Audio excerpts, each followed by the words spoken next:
I think one of the most annoying things you can be as a Christian is lazy. And I'll tell you why. It is nearly impossible to grow as a person or grow in your relationship with God if you're lazy. James 4:8 says, draw near to God and he'll draw near to you. So you got to draw near first. But if you're not drawing near because you're too lazy, you're not going to grow with him. Jeremiah 29:13, God says you will seek him and find him when you seek him with your whole heart. But if you're too lazy to seek him with your whole heart, you're not going to find him. But basically, long story short, the Bible tells us that we should work hard in all we do, that we should use our time wisely, that we shouldn't be sluggards, that we're disgraceful sons if we're sluggards, and stuff like that. The reason laziness and procrastination are sins are because they're the arrogant assumption that God is going to give you another time to do what you need to do. You're lazy because you're arrogantly assuming that God is going to give you another time to do what you need to do. Literally, you can trace any form of laziness back to that pride. I'm too lazy to go get this work done around my house. I'm too lazy to do this.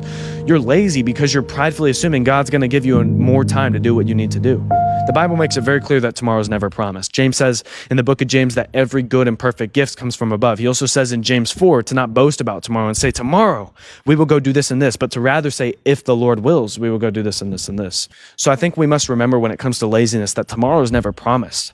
And when we procrastinate, when we're too lazy to go get something done, when we're too lazy to go seek the Lord, to go get a job and work, when we're too lazy to do our homework or do our chores around the house or whatever, we're too lazy because we're arrogant, because we're arrogantly assuming God will provide more time to use. Now, the way we overcome this is actually, I think Paul says in Ephesians 5:15-16, Paul says, be very careful then how you live, not as unwise, but as wise, making the most of every opportunity because the days are evil. Paul tells us here to be wise and make the most of every opportunity.